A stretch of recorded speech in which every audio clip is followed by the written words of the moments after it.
Welcome, I'm Rose Wish, and I'll be reading part 2 of the series, The Adventure of Danny Wang. The chapter is called Grandson of Bruce. The tag warnings are no additional warnings applied. The fandoms are Danny Phantom as well as Batman. All media. Relationships is Danny Phantom and Jason Todd, Danny Phantom and Bruce Wayne. The characters are Danny Phantom, Jason Todd, Bruce Wayne, Louis Fox, Dick Grayson, Stephanie Brown, Duke Thomas, Tim Drake, and Damian Wang.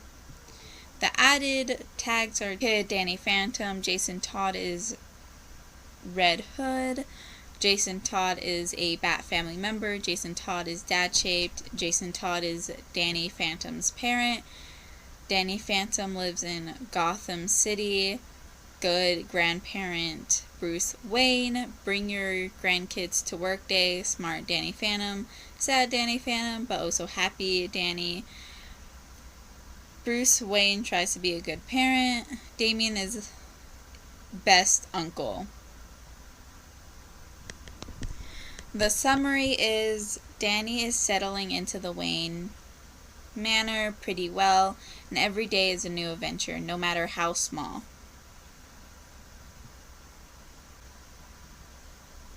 Danny lets go of Jason's hand. He hugs Kelvin close with one arm as he shuffles deeper into his new room.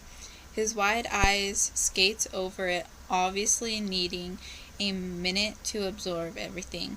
The place is decorated in the same grim, sheer way the rest of the manor is, which Jason remembers from his own days were a bit overwhelming at first.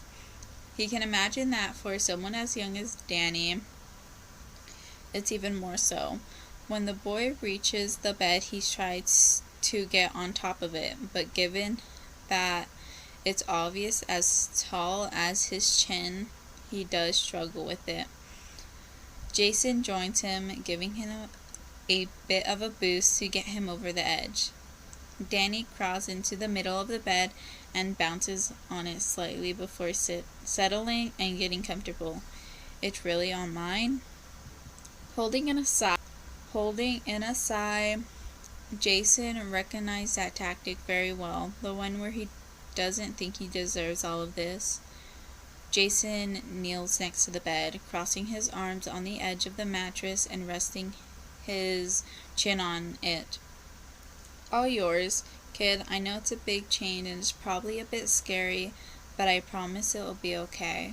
I think it was scary at first too, so did everyone. Danny plays with the teddy in his lap. Really? Really? The boy nods. Can I put stars on the ceiling? Of course. Jason promises. You know what? Let's go out tomorrow and we'll get you a whole bunch of those glow-in-the-dark stars.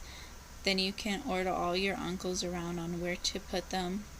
Gotta make sure they get the consonants right, don't you?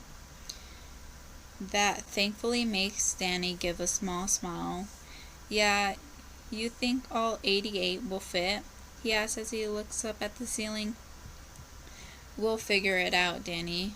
You want to keep going with the tour, or do you want to hang out here for a bit?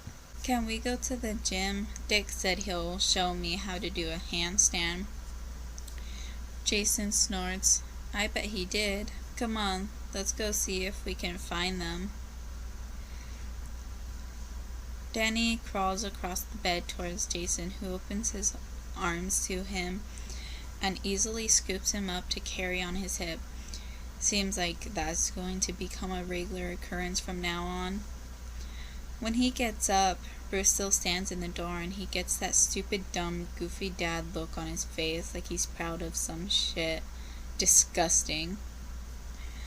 As Jason figured, Dick is already in the gym down in the west wing of the manor doing his weird corntrish shit on the mat like the hyper-flexible freak of nature he is.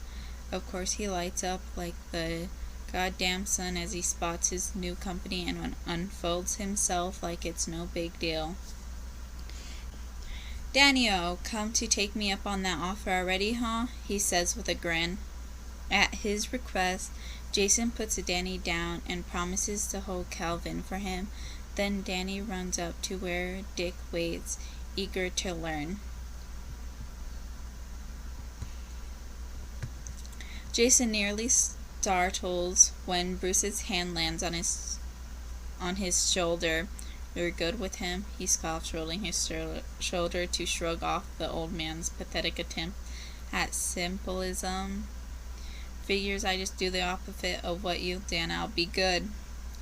Bruce says nothing about that, but lets his hand fall away. "And he knows your hood?" "It's how we met. Haven't told him about any of you."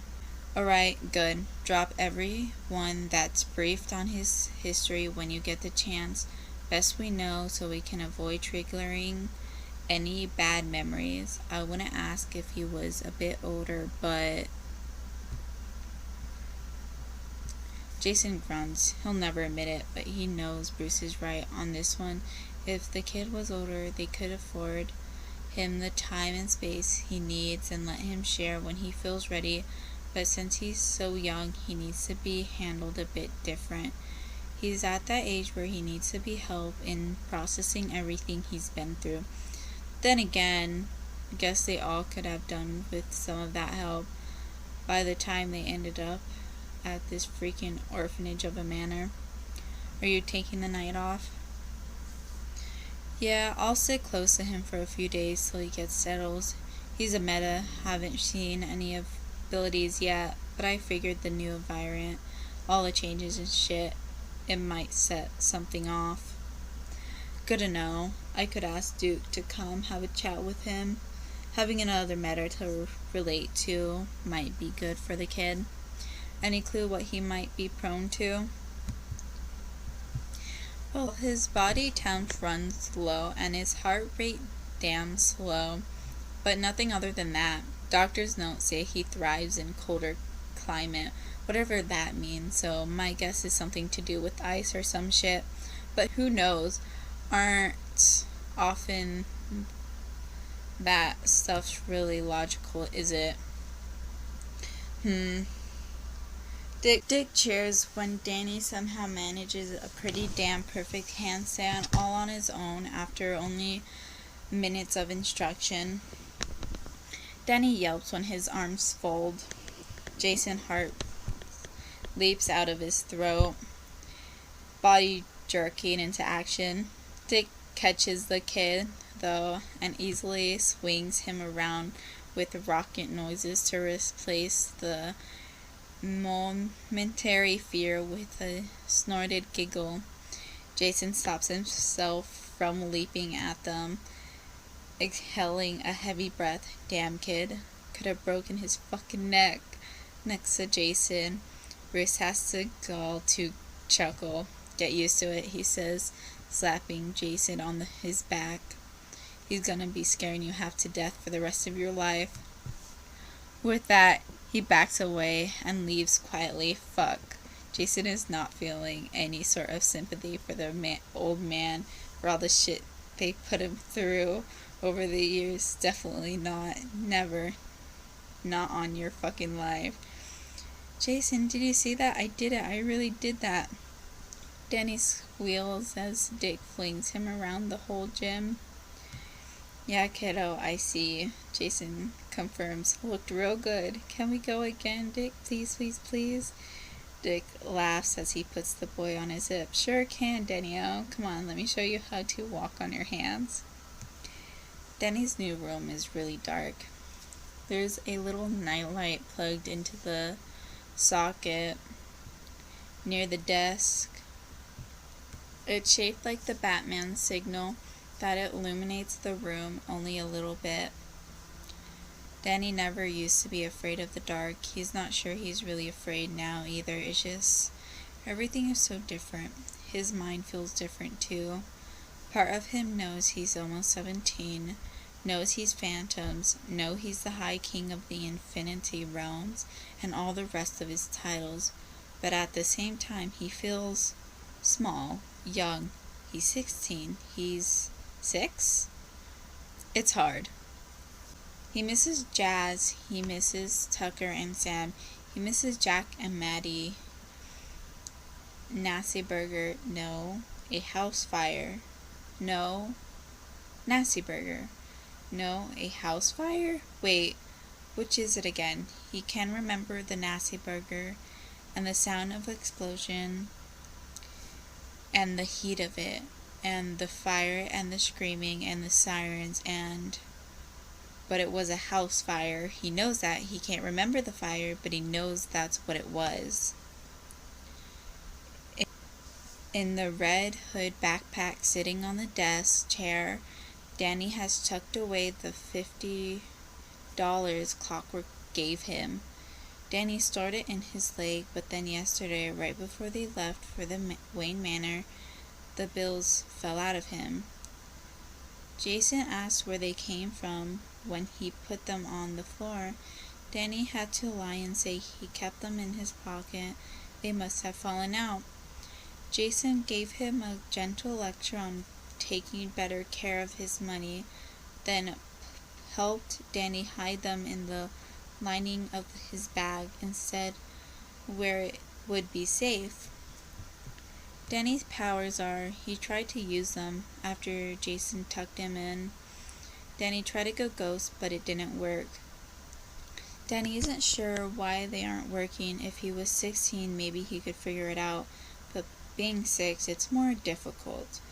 What was it Clockwork said in the letter? Something about things being harder now that he was little again. Does he mean Danny's powers? It seems like he might have meant his powers. Danny can't sleep. He crawled out of bed. It's a bit of a struggle to slide out of bed without hurting himself. It's just so high. Jason promised they'll get him a stepstool to make it easier, but it's so hard for now. He scuffles out of his bedroom. Oh no, the hallway is really dark. It's way darker than he thought it would be. But Grandpa said Jason's room is right across the hall, so it's fine. Danny runs the short distance, but struggles for a moment with the doorknob. He whispers, "Why won't it open? Please open. Please, please open." He reluctantly sat Kelvin down on the floor, then uses both hands to finally get a better grip and twists the knob the right way. Stretching the teddy up, Danny slips inside. Oh, it's way darker in here. He doesn't like it at all. He leaves the door open, the faint light from his own room streaming across the hallway. It's too little, but it's all he can get. In the darkness, he stumbles and around blindly in search of the bed. A small yelp leaves him when his hands bumps into another, much bigger hand, Jason. Danny sucks in a deep breath. His hand hangs over the side of the bed, just enough that Danny can tug on his fingers. It only takes a small tug before Jason jolts awake, sitting up and snatching his hand back. "Jason," Danny whispers. The man groans. "Danny?" The bedside lamp turns on, making Danny squint. "Hey kid, why you up?" Danny squeezes Kelvin. "I couldn't sleep. I miss my sister." He listens to Jason sigh. That makes him feel a bit bad for bothering him. "I know, kiddo, I know. You want to sleep here or you want to go back to your bed? I can stay till you fall asleep." Danny knows he should probably go back to his room. It's his room after all. He has to get used to sleeping there. He knows that, but he really doesn't want to. Not now, not tonight, maybe tomorrow, but not tonight. "Can I stay here?" Instead of answering, Danny finds himself gently grabbed under the arms and halted up onto the bed. Jason lays down, then does the same himself and pulls the covers up over them. He slides his arms under Danny's head, cuddling him against his side. "Good like that?" Danny nods. That's good. Look, I know you miss your family and your friends. That's okay. It's okay to miss them and be sad and angry and hurt. It's okay. It's always okay to be sad, to have feelings, but whatever happens, Danny, you can come talk to me. You're not alone. I got you, kiddo. I got you. Danny burrows under the covers. Thanks, Jason. No worries, kid. Let's get some sleep, yeah? Yeah. The whole dining room melts when Jason carries Danny down for breakfast. Seems like the whole batshit family has decided to stay close for the new baby, huh? Danny nearly slumps out of his chair when Jason sits him down. The kid's still 90% asleep. Jason has to keep one hand on the kid's back just to avoid any accidents. When are we going to the store? Danny mumbles and Jason directs in between bites of a sandwich. Let's finish eating first, then we'll see. Jason responds, to which Danny gives another sleepy grumble. That sounds only somewhat like thank you. The Jason Todd willingly going shopping, Stephanie says. The Banshee with a massive grin. Oh, this I need to see. Count me in. Duke comes. Me too. I need a few things for school. What are you guys shopping for? Danny could use a few things for his room. Jason informs. Kid, tell him what kind of theme you want. The boy smiles, though remains visibly half asleep still. Space. And we gotta put stars on the ceiling. All 88 continents. My favorite is the unicorn Monsavelios. Across the table, replacement smiles. If you want, I can pre-order a star map so we can project it on the ceiling. It will make it easier to get all the stars in the right places. Danny shakes his head. No, I know all of them. And I want them in the right groups, and all the brightest stars have to have markers, and I want to name each star too. What kind of groups do you want them in, kid? Jason asked. Well, the right groups, like Canis Minor and Major, Canis Ventrally, Lupus, and Valamala. Sorry if I got any of those names wrong. They all have to be together because they're all the consonants. Monterey and Pagoris need to be together because there are horses, and they have to be next to Cantovis because a Canalus is part horse. A Centaurus because a centaur is part horse. It's also a mystical animal, so it needs to be near Draco and Phoenix, but also Virgo, Hercules, and Orion because they're all humanoids. So the mythical animals need to be on the edge of the animal's center, but also near the humanoid center. They all go together, but it's supposed to I want them just right. I'm gonna draw a map all on my own. Again, I'm really sorry if I got any of those names wrong. Yeah. But let's continue. Damien chooses to speak then, which is somewhat surprising since the little demon has been pretty quiet on this whole thing since Jason showed up with Danny yesterday. If you wish, you may join me in my studio room later.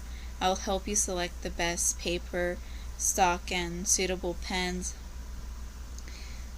Danny lights up in the toothiest grin. Amazing, thanks, Uncle Damien. A curl of the Damien's lips, oh, so similar of that of the bat himself, is all the smile he'll show. You are welcome, Danny. The rest of the brothers are scandalized that Damien is the first among them to be graced with the title. Damien gloats silently. Jason snorts at all of them. He just knows this is going to turn into another one of their stupid competitions, and he is so fucking glad he doesn't have to throw his hat in the ring on this one. After the circle that is any shaped meal in this god-forsaken place, the whole squadron of people settle in different directions. Jason helps Danny wash up and brushes his teeth. He'll need to remember to buy a few step stools while they're out to scatter throughout the manor for Danny before leaving the boy to dress and rush through his own routine. Drawn in the foyer, they meet up with Dick, Duke, and Steph, who are all coming along to shop. Transforming Danny's car seat into a minivan is a fucking challenge. Christ, Jason is surprised he managed to strap the damn thing into the beater without going crazy in the first place. That's always a damn fist fight over who gets to sit next to Danny until Danny himself requests for Duke to sit with him. The kid blushes and hides behind his teddy while stumbling over his word as he tries to talk to Duke about meta stuff.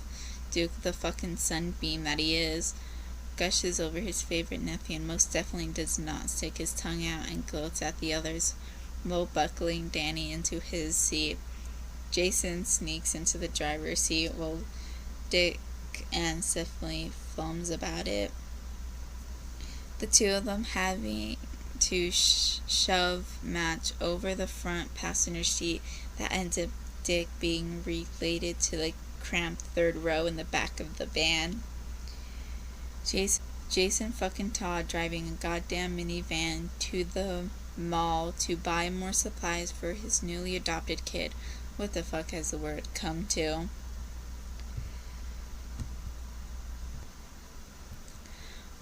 When they get to the mall, Danny insists on holding both Duke's and Jason's hand and trusts Dick to babysit Kelvin. Steph is salty about being left out, and Jason loves it, so it leaves her free to lead the tour through what feels like every shop in the mall, pilting stuff into their cart with only minor influence from anyone but Danny, flashing Duke's black card like she really was adopted by him. Jason rolls his eyes about it. Just let the old man sign the papers already and be done with it. God knows nothing would actually change if they did. She's already as good as his daughter anyways. Jason will admit in his head and never ever out loud to anyone live or dead, she does have a nick for this whole shopping thing. She certainly does get Danny more engaged in it than Jason managed. She gets him picking out his own clothes and even had him showing interest in the toy store, even though his interest in most toys is minor, that is, until they reach the section for learning towards. There, Danny eyes light up like a Christmas tree. With only minor encouragement, Danny soon has half the cart piled with toys and kits and boxes with words like engineerings and robotics and coding on them, and is chattering about them all the while. Hell, the kid sounds almost like Bruce when he's running the Bat Crew through whatever new tech or gear he's prepared for them. Watch out, Lotus, Dick compliments with a grin. Looks like you got competition coming in a few years. Fuck, Jason can imagine it now. Danny, some kind of engineering project catching the eye of the head of the Wayne Enterprise R&D and joining the family business. Fuck the family business. Jason prays Danny will only ever join the Wayne Enterprise side of the family business, and based on Jason's reaction yesterday in the gym, he would have a heart attack and die. Again, the moment Danny puts on a stupid cape and cowl like the rest of them. Oh fuck, he's going to be having nightmares about that now, isn't he? Fuck. And that was it for chapter 1 of part 2. Almost 35 minutes of the actual recording. So I won't be reading chapter 2. But hopefully I do get it in within this month or in the beginning of next month for chapter 2.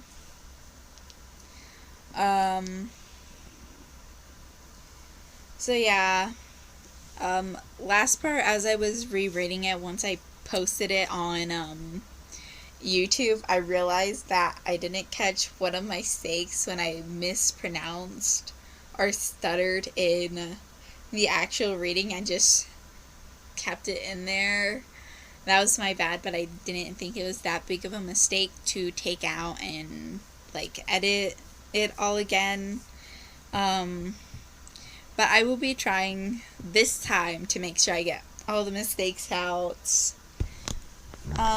But yeah, this one I love the interactions with Bruce Wayne, with all the like grand like son interactions, and just like the first one, I think it's really cute of seeing Jason just like, I hope I cause you more heart attacks in your lifetime because of this.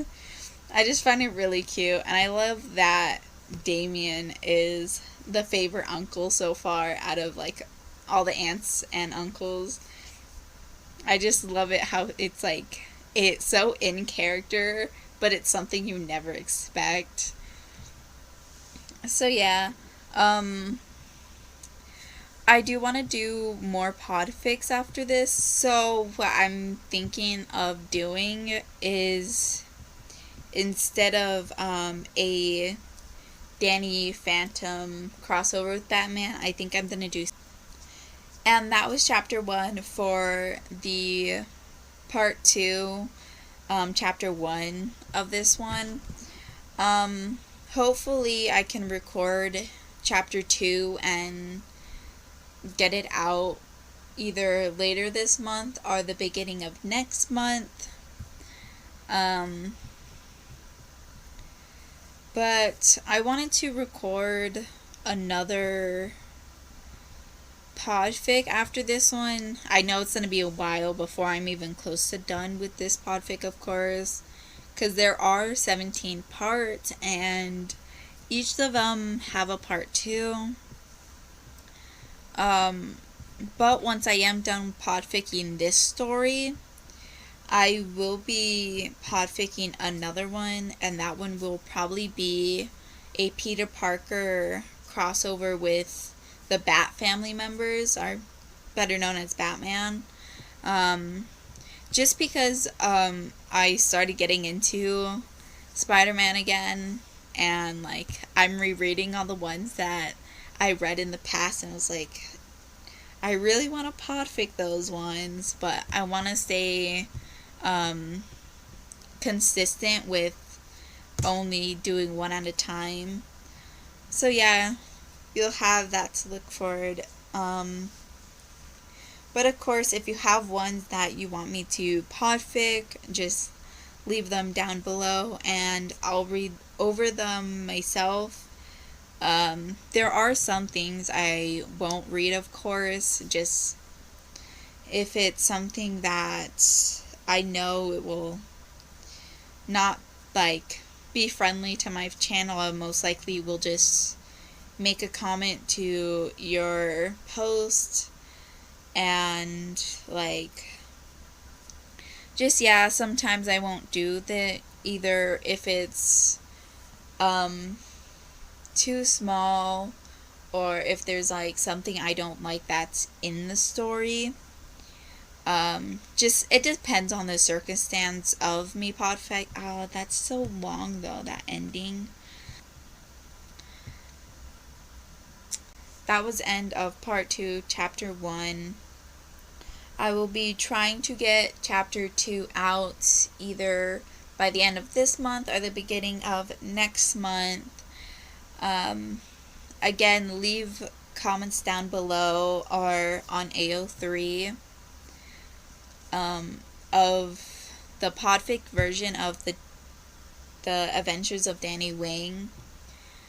And I'll look over the story depending on the warnings and what the story's about. I will read it, but some things I will not read as like just not comfortable with. But I do have plans in the future to reading some Spider-Man podfics that I personally really like, or other Batman related stuff. Because for a while now that I've been into like the Batman like little fandom, as well as like Danny Phantom and all that. There are a lot relating to Spider-Man, as well as some random like Harry Potter ones, or Percy Jackson podfics that I really like. But it just like depends on how long this podfic takes me. But I know the next one, after I finish this little series of podficking, it will definitely still have a crossover of Batman, because I've been into the little Bat family fluff for like a bit now, and like I don't think I'm getting out anytime soon. But anyways, I hope you have a good night or day or whenever your time is, and goodbye!